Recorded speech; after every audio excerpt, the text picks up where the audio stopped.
program. My name is Clark Echols. And I invite you to become present right here, right now, perhaps by taking in a breath with some motion.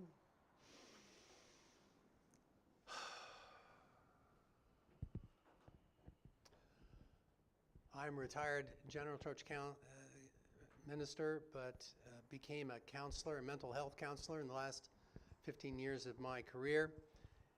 And I am picking a Bible story that will allow me to introduce you to the psychological impact of the scriptures in your life and to see the arc of the Bible so well surveyed by Susanna.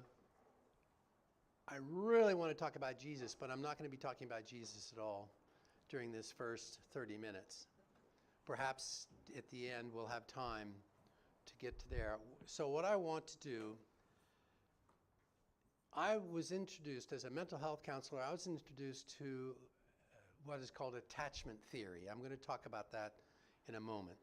A particular application of attachment theory was called emotionally focused therapy, and that was for couples, and it became the main tool I used in my counseling. And it continues to be, and this is the point, the lens through which I look at myself, my relationships, and the scriptures, and other people. And my relationship with the Lord as well. So what I offer today is an example of how a character in the Bible models secure attachment. And my attention was recently caught by the notion of king, as perhaps has been on top of your minds too. And so I've chose King Solomon because he was king and because he is generally regarded by biblical scholars and particularly by Swedenborg as a foreshadowing Jesus as king. And this continuous internal sense through the Old Testament into the New Testament provides, in this case, an arc from an external model of being a king to an internal model of being a king. And indeed, the writings of Swedenborg make this connection explicit. So I'm making the case that that connection is in part that they both were securely attached in their lives. I'm making the case that we can see this in King Solomon, what he did, and then again in what Jesus does and says in his life. And how Jesus does it as well as it could be done, and Solomon has it and then loses it. And there's a message in that too. So, secure attachment.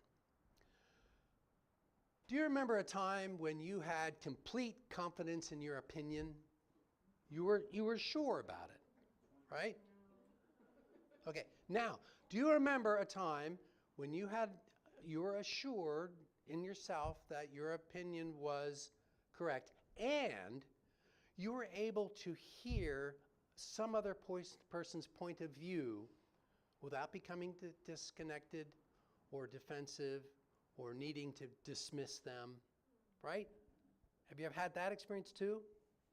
Likely it was someone who you loved. And that made it attractive to stay in the relationship. So you had this settled opinion, but you wanted the relationship, and that made the difference. That it allowed you to be present with the person, to hear them, to acknowledge what they said, to let them have their opinion, to not be defensive, and so forth. If you look at the list, all those things on the list. And that is what we now call secure attachment. So this, I'm not going to go in the history of it. I recommend Wikipedia or whatever to find out what the theory of secure attachment is. It's a beautiful, wonderful story. And one of the reasons it attracted to me is that it is aligned with what the writings describe as the human mind and human psychology. It aligns very well. So we are all on a bell curve of secure attachment. At one end are people who are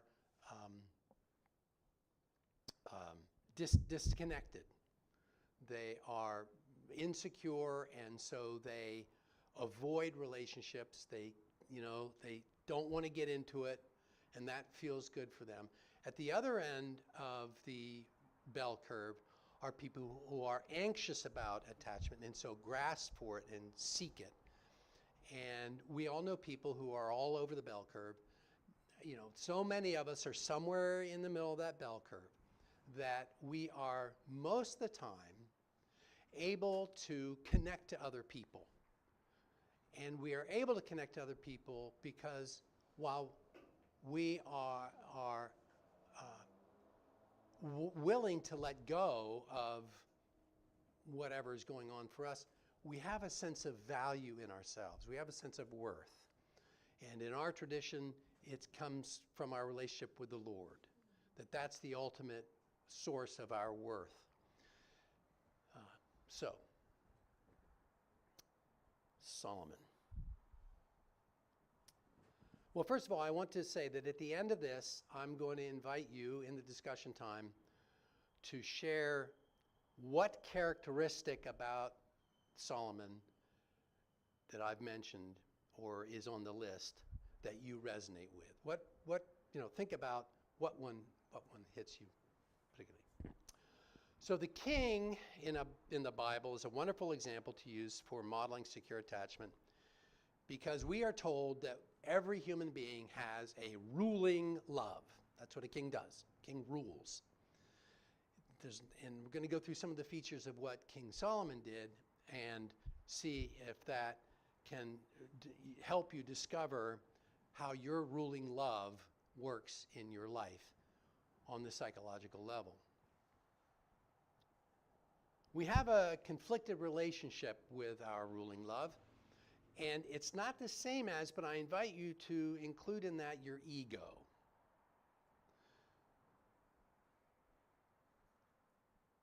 We have an ego, that sense of self, that sense of worth, and in the first stages of our life, as the writings point out, that is acquired from our proprium, and that ego is self-centered. And then there is, from our youth, we're being told, the Lord commands us to do certain things, to be a certain way. So from the get-go, there's this tension between our ego and what we're being told to do that's not from our ego. So it appears that our sense of self resists having a king or a ruling love. And yet our sense of self is actually a required part of the way the Lord created us so that we can be free. But even conscience is described as a still small voice that's somebody else's voice, right? We hear it. And so I want to invite you to consider that there is an inherent tension between our sense of self and what the Lord tells us to do, what our conscience tells us to do. And when we get to Jesus, he says, the truth will make you free. Well, now wait a minute. I'm free, You can tell me the truth, but I've got see the tension there. Just want to say that that's a fact of life. We resist having a king or a ruling love. Now we find reconciliation in this tension, in this arc of King Solomon through to Jesus. Solomon modeled being a king on a civil level, whereas Jesus models a king not as a civil leader, but as the divine truth manifested, which then heals us and raises us from the dead and resurrects us. So what I want to offer you today is a practice, both physical and mental, called secure attachment, which is modeled for us by Solomon and Jesus. So Solomon is the child of King David and Bathsheba. So he was raised in a royal court with all that goes along with royalty, that privilege. And there was that undercurrent of who his mother was and that whole circumstance. If you remember, David had Bathsheba's soldier husband sent to the front lines where he would certainly die, so that David then could have Bathsheba as a wife legitimately. And it was this, I imagine, an unspoken story. Everybody knew that Bathsheba, that's how David acquired Bathsheba. In fact, their first child dies. And it's then after that that Bathsheba has Solomon. So there's a curse going on underneath all this thing, or there's some negative thing going on. But Solomon grows up in the court, being raised in this sense of royalty. So the circumstance that Solomon was raised in contributed to his sense of worth. That he was told, you are a future king and therefore you have to be a certain way. Maybe you experienced that in your life, I don't know. I'm not the oldest in my family. Typically, it's the first child that gets that message. But I am the oldest son. So I got a piece of that there was this expectation that I would be a certain way. So this represents, in attachment theory, that this one's sense of self or sense of worth is qualified or determined even by outside circumstances. And then David dies, Solomon becomes king. And he is king by progeniture, right? He was the son of the king, so he's going to be king. However, first there was Jeroboam, who was not a son of David, but aspired to be king. And I'm making this up, but I think Jeroboam attracted support because he said, that Solomon guy was the son of Bathsheba. That was illegitimate. That was no good. I'm justified to be a righteous, good king. He had a case in point, right? But he was not in the line of royalty. So the way Solomon managed that, he was anointed king. And so one of the first things he did is he had Jeroboam executed. Solved that problem, right? Then the next thing that happened is that Joab was a man who had been David's general his entire career. Wonderful leader of men, successful general, apparently just a beloved friend of David. But Joab must have complained, along with Jeroboam, that Solomon just, that story, that backstory where he came from is just illegitimate. It just doesn't work. Solomon is just not justifiably king. And I imagine him working with Jeroboam behind the scenes, trying to arrange things so that maybe the military would support Jeroboam. Solomon becomes king, he becomes anointed, and so he resolves that by having Joab executed. Just managed it very, very well, right? Well, what does that... Now, here's the thing. So, bear with me here. I'm proposing that Solomon is modeling someone who's securely attached, who has all these characteristics. And we know that the whole Bible story is scripted to describe what's going on in our spirits, or in Jesus' life in this case. He's representing Jesus as well. So on a psychological level, what's going on here? What does a secure person do? Well, Jeroboam and Joab represent false ideas and worldly desires. And as Sage was pointing out, a false idea, and as the writings point out, a false idea is not damning, it's just a false idea. If you do bad things, you can become evil, but it's just a false idea that could lead you astray. Like the idea that I can take all my wealth and go off and do whatever I want. It's a false idea. Joab is worldly desires that could lead us astray. I like food, right? And that's okay. But if it becomes a driving force, a ruling love, well, then we become unhealthy. Right? So in themselves, they're not bad ideas. But when they become driving forces in our lives that will lead us astray, we need to excise them out of our lives. We can't just sort of hold on to them. And our ruling love, in this scenario of a secure attachment, will know how to do that. We'll figure out a practice of how do I manage my hunger, right? How do I notice this false idea and let it go? We can talk details about that, but you would develop a practice over the course of your life. And what the writings are pointing out is that it is your ruling love that is from the Lord, a gift from the Lord, that is your reliance upon the Lord. Secure attachment has trust, has inherent sense of value, and also looks to the good in the other person, so forth. That ruling love will give you the ability to excise these, remove these, diminish these false ideas or worldly desires. The next thing that happens to Solomon is that he prays to the Lord.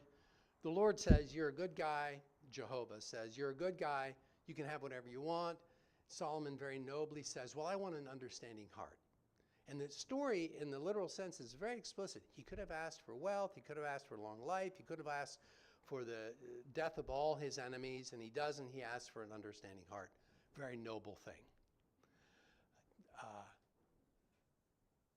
That, again, represents what's happening to us psychologically when we are securely attached. We love good food. You know, we love traveling and seeing places. We love agency, right? I'm a white male. I therefore have access to things that are just wonderful. And there's nothing bad and wrong about that. If I use it to discern the difference between good and evil and govern people wisely. That's what Solomon wanted to do. Understanding and heart. He wanted to bring them together. And that's what a securely attached ruling love does. It not only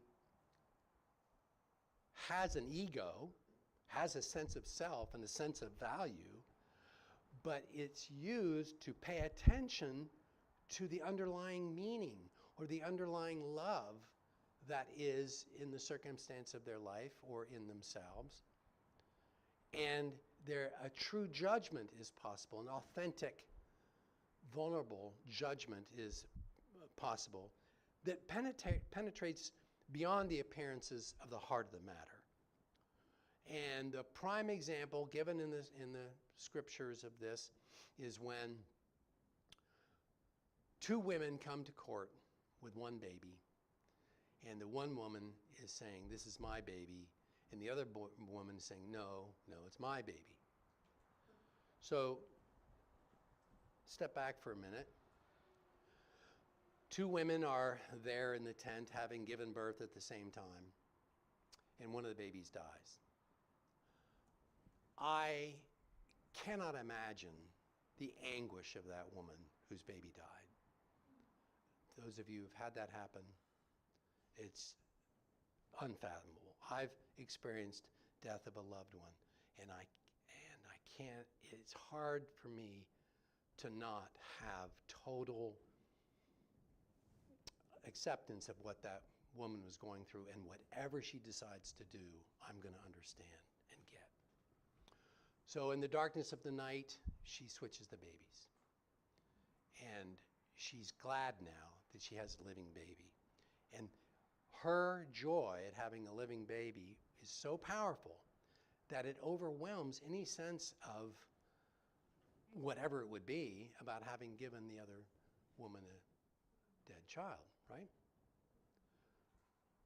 So they wake up and the woman says, no, my baby, I'm looking at this baby. I recognize that baby as being my baby. Apparently no one else was close enough or present enough to be able to tell whose baby was whose. So she complains. She says, no, that's my baby.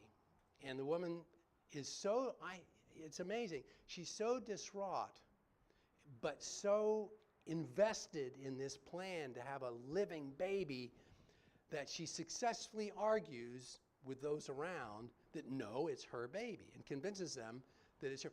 It goes up the ladder, right, until it finally gets to King Solomon. He said, we can't figure this out. What are you going to do? Well, King Solomon, we are proposing here, is securely attached. He has this wise heart, this understanding heart. He does not get caught up in the story. He does not align himself with either woman. This is what you can do when you're securely attached. You can remain present and in relationship, but not manipulated by circumstances. So the resolution is, one of the heights of wisdom in all of literature, where Solomon says, well, okay, let's just cut the baby in half. Now, it's my contention that a securely attached person would not propose harming somebody in order to advance what is good and true. They don't do that. If you have ever been in a circumstance where you got to say, that person loses, and you did that, I hope you felt badly afterwards, right? I know I've been there, and ask Tira sometime. And so Solomon does not buy into get caught up, excuse me, he does not get caught up by the story. And so in this brilliant moment, he lets the circumstance resolve itself by saying, well, cut the baby in half. And then, of course, the woman who's it is her baby, she goes, well, I'd rather it live than resolve this dispute. And the securely attached person is able to let go of their notion of what is good, what is the right thing, is able to let that go in favor of whatever the Lord's providence is going to provide. That's this deep trust in the Lord. I may be spending too much time on that story. So the next thing we're told in the scriptures is that Solomon then organizes the kingdom, and it's the best organization you could possibly form in a government. Everybody loves everybody, and everybody loves Solomon. Solomon is being a good king. In other words, he is providing for people, for their welfare, for their safety, and they willingly give of the fruits of their labors to support the kingdom. And it works so well that Solomon becomes the richest on the planet, well, the biblical planet. And people come from far and wide. The Queen of Sheba, right, which is this mysterious land, I don't know, thousands of miles away or whatever, comes and is just totally amazed by the wealth and the prosperity of the land.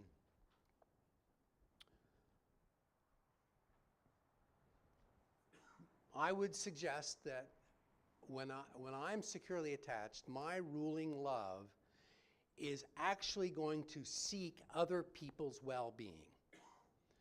This is what the writings talk about, how angels look at each other. They look for the good. They overlook the evil.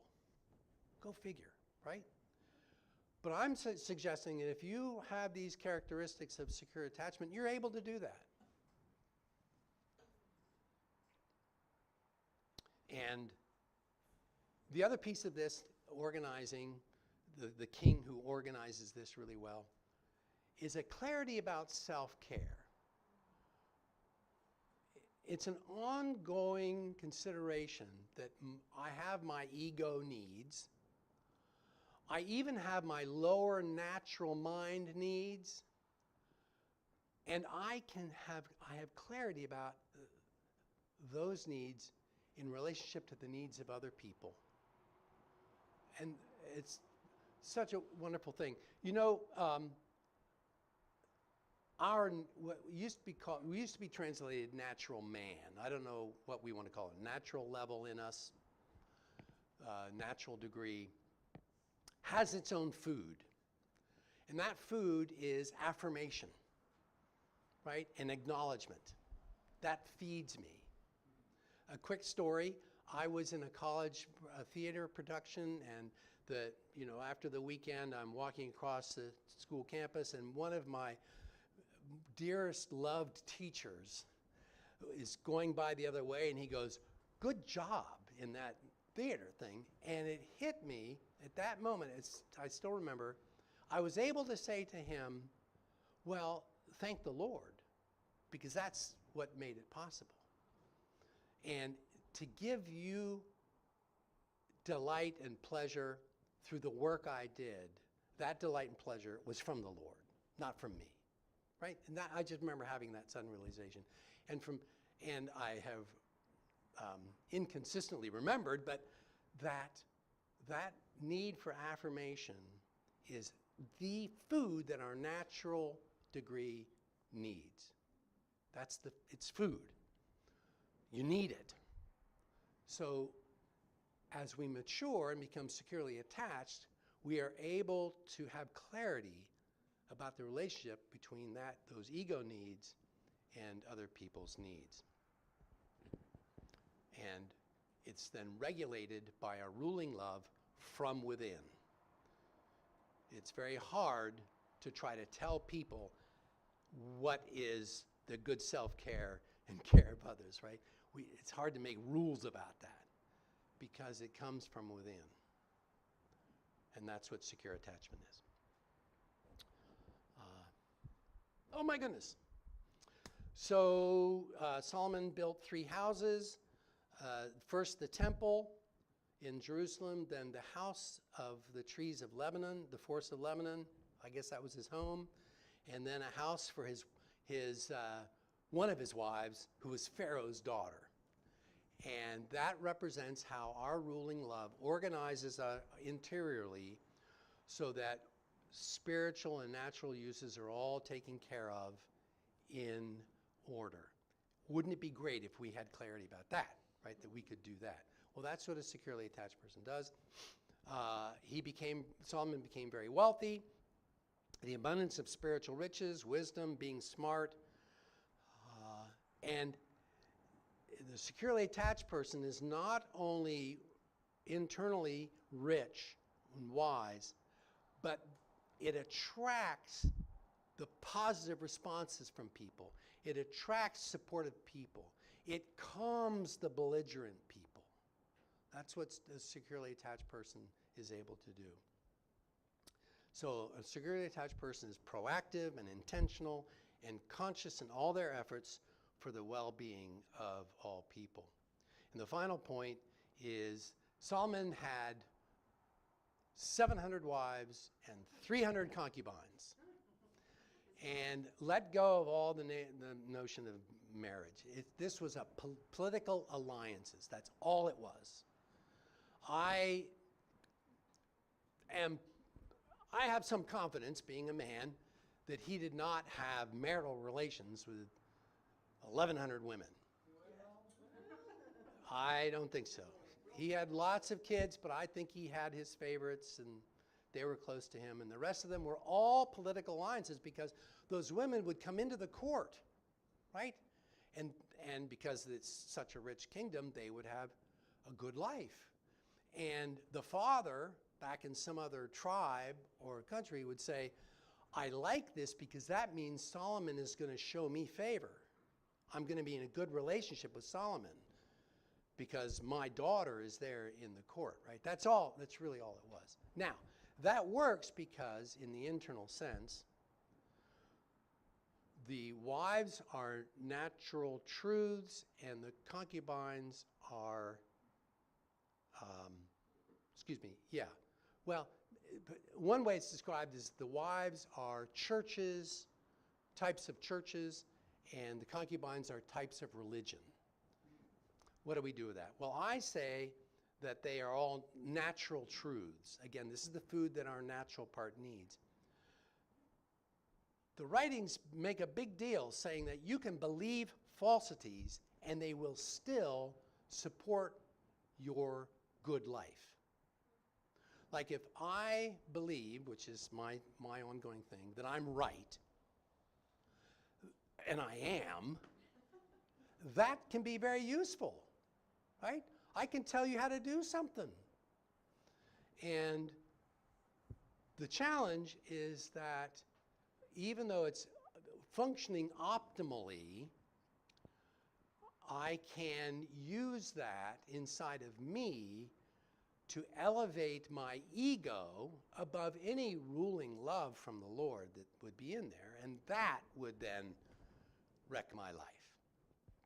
And that's what happened to Solomon. He made altars for the gods of some of these other wives and concubines. And again, that must have been from some sort of political assessment that Solomon was making, or maybe it was some of those wives that he did want to have marital relations with. So he favored them by, okay, I'll give you a place for your gods so that we can go have there, right?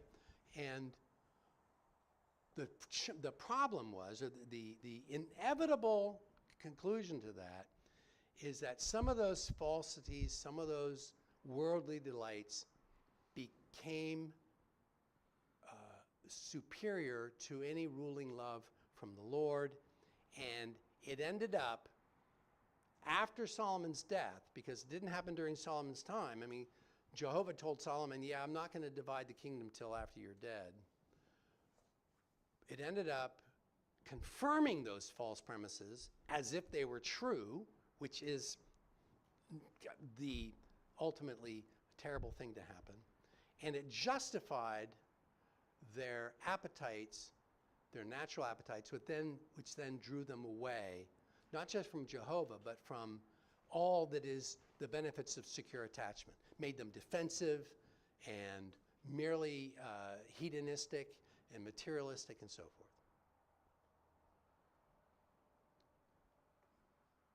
That's the story of Solomon. So we can now have a conversation, and I don't think I will take the time to show a little video that would introduce you to my use of this same model of secure attachment with Jesus. I would love to show that to you, but we can talk about it. So, thank you very much.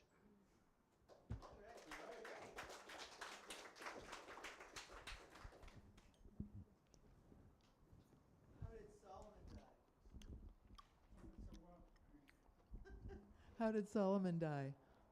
He just died. He tripped. Yeah.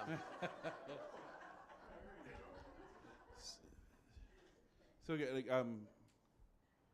giving a nod to the concept of representatives versus correspondence, Okay. meaning the kings are representative and have a certain meaning no matter the quality of them. One of the things that I find interesting that we always forget about, because no one ever really reads the book of Judges too much, Right. is that the people of Israel are pled with not to have a king. Yeah.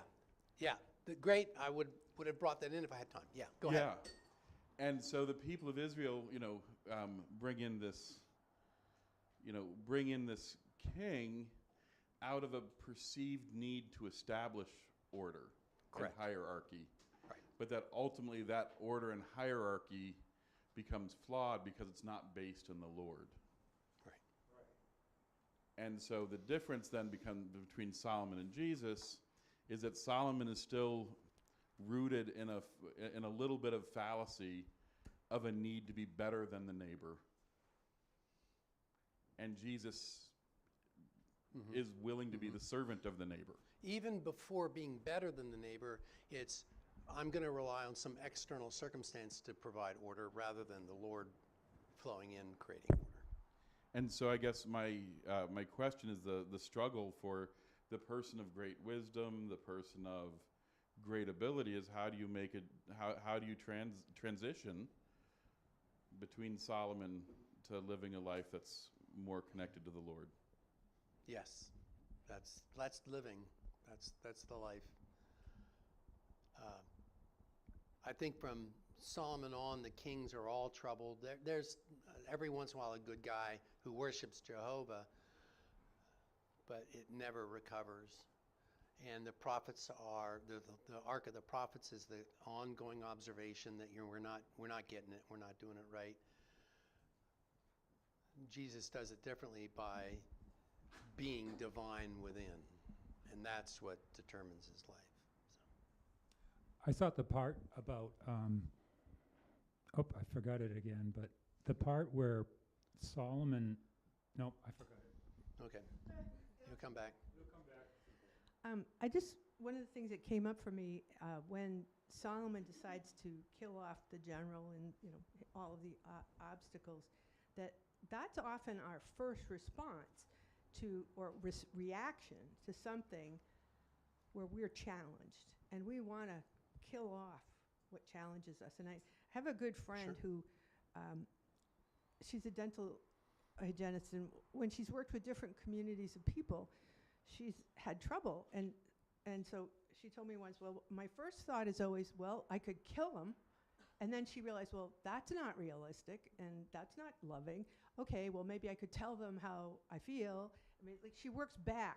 Compassion comes in gradually when you let yourself go to the extreme of I could kill him to get that problem solved, which Solomon did. But then compassion comes in and more rationality and a better response. She has never killed anybody. Right. I have not done the study, but you awaken in me the idea of reading the Song of Solomon and the other things that Solomon wrote down,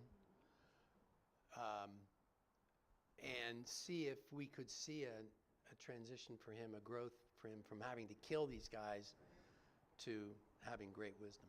I remembered what I was thinking, that Solomon, with the baby, you said he just let Solomon let it just happen, right? And that got me there, that he let it happen. He didn't feel like he had to be in control. And that's something that I work with is, geez, if I let go of control, isn't it going to go all crazy? Yeah.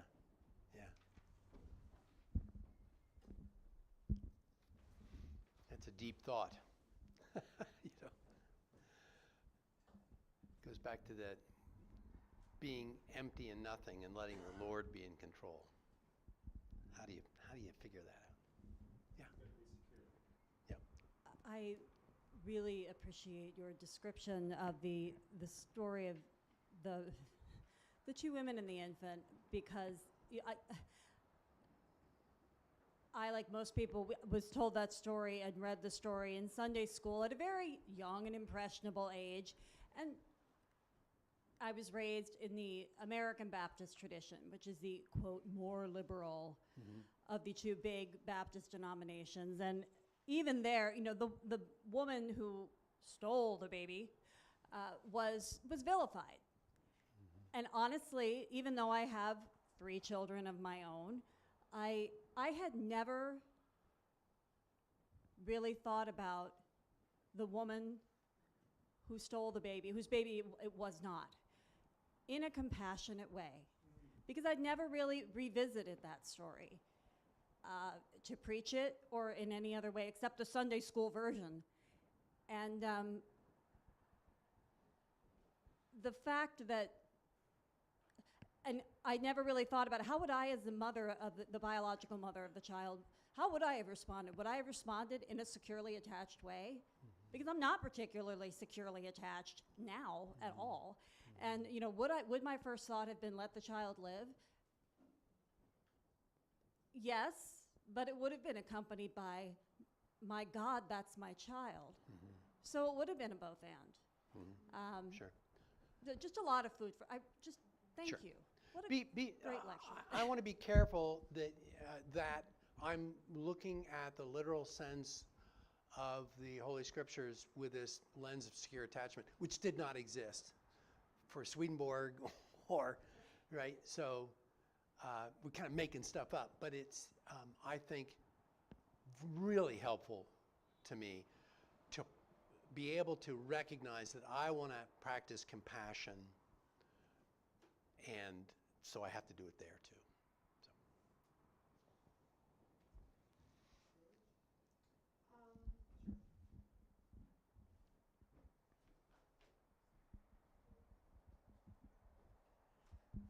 Hopefully this isn't too left field, but you brought up the conversation about ruling love, and you made the statement, ruling love is in tension with our sense of self.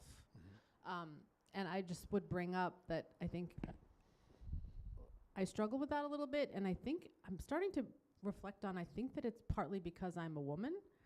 I think women are conditioned to think outside of ourselves, to think about the needs of other people.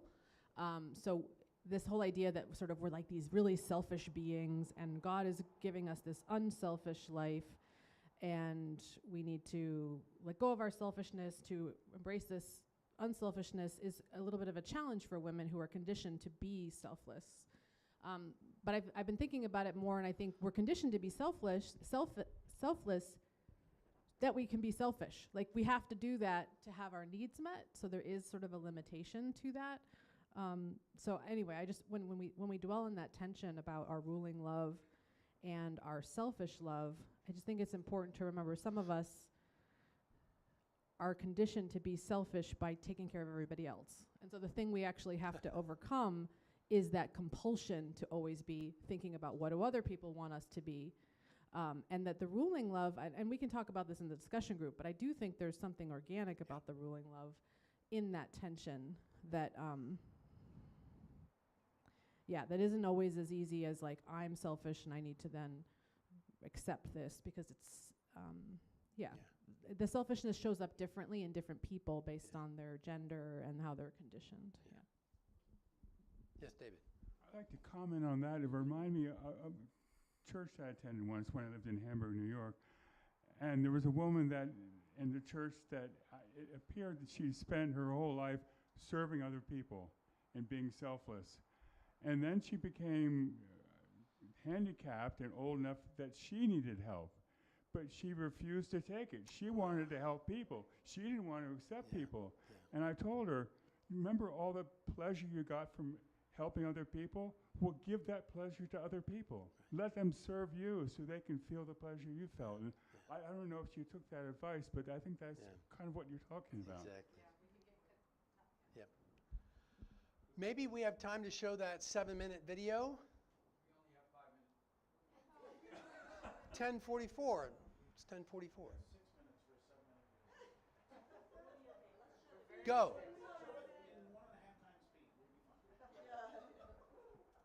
We can cut it off. There's an end part that you can cut off.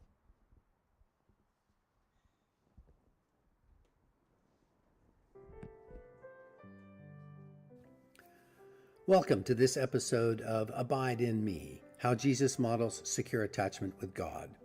This series is a survey of the Gospel of Mark, looking for how Jesus models what is now called secure attachment, which is the physiological, emotional, cognitive, and spiritual experience of what is often called salvation or regeneration or being conjoined with God or enlightenment, individuation, even becoming spiritual. Through the series, we will discover the benefits of becoming securely attached with God, which is the transformation of one's life into one of joy and satisfaction. Hello, this is Clark Echols, and welcome to the podcast Abide in Me, How Jesus Models Secure Attachment. When Jesus said, "Abide in me and I in you," it wasn't simply a metaphor or a parable for a way things could be, but he was describing a real connection with God in which love and life flows into and through us and transforms us and gives us that joy and happiness that we all are seeking. In modern language, it is to have a secure attachment bond with God, which extends to the parts within you and attachment bond with others. A person who's securely attached has an active experience of self-worth. They have an unconditional regard for other people's worth. They are silent when typically one would be verbal, being defensive or explaining or justifying. The securely attached person looks for and affirms others' goodness and is affirming and optimistic, so not complaining. They're conscious of and can identify and express the emotions they're feeling. They typically have a mindfulness practice. They remain in the present moment, even during conflicts. And their joy, their satisfaction in life rests in the non-duality that they experience in their life. It extends to their public experience of life, the non-duality of mercy and justice, for instance. A person who's securely attached has clarity regarding what it is to be selfish versus self-care. They consider themselves on a journey, in process, unfinished, on the way. In ancient literature in the Chinese called that the Tao, the way. The securely attached person has a sense of being a part of and connected to all living beings, and so lives from a sense of abundance rather than the fear of scarcity. So that is what Jesus was describing. Now, how I've come to this view is kind of a long story. I was a pastor in a Christian denomination that drew its inspiration from the writings of Emanuel Swedenborg, who was an 18th century philosophy theologian and mystic. And I was ordained in that tradition and was a pastor. And I loved preaching and teaching, but I didn't have the gift of administration. So my ability to lead a congregation was really limited. And along the way, also, I discovered that I had a great passion for facilitating small groups, because a couple of wise people had been studying people like George Gurdjieff and Jung, and especially Maurice Nicole, who wrote commentaries on what Gurdjieff taught, and created a model for a spiritual group, a spiritual growth group, which people experienced spiritual transformation. It was just amazing, and it's been wonderful. And I've been doing that for many years. And then eventually it came to the point where I needed to leave being a pastor, and so I got licensed as a mental health counselor, and I started doing that many years ago and was licensed in 2010. And as a mental health therapist, I was so excited about learning about how the brain works, right? The science of psychology. And I was introduced to attachment theory and internal family systems. And so that when I retired and I again looked to the gospel, and as I read, in this case, the Gospel of Mark, I saw Jesus modeling secure attachment. And that's the inspiration for this podcast.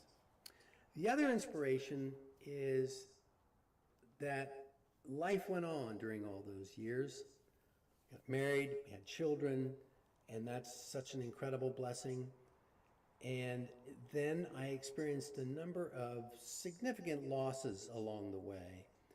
And I began to suffer from the grief. And I took a while, but I recognized how the 5 noble truths of the Buddhist teaching are an actual practice that took my theology, that taught me about God and spiritual life, and gave me a practice. I actually took on a significant Dharma practice and meditation. And during that time, I developed a relationship with suffering, right? I had a new perspective about grief.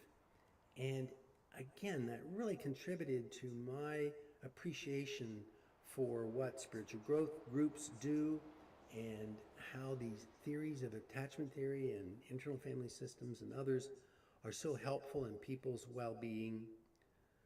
So now I'm at a place where I have actually begun studying seriously Lao Tzu's Tao Te Ching and seeing how being along the way is available to me. And it was going through all that I went through that it seems to have brought me to this place where I have something to offer. And so it begins with this observation of how Jesus models being securely attached. That to me looks at the gospel and looks at it with spiritual eyes. It universalizes all that Jesus Christ has to offer. It makes it available to everybody. I do believe that Jesus is the Son of God. He's my Savior. And that's not enough, right? I have a practice that brings the life of Christ, right? The divine love into my life in a new way. That's what's motivating me to share with you in this podcast. I hope it is helpful to you in discovering your secure way to achieve secure attachment and a new sense of joy and satisfaction in this present moment along the way. You can stop it now. I pray this has supported your transformative life, whatever practice you have in your life.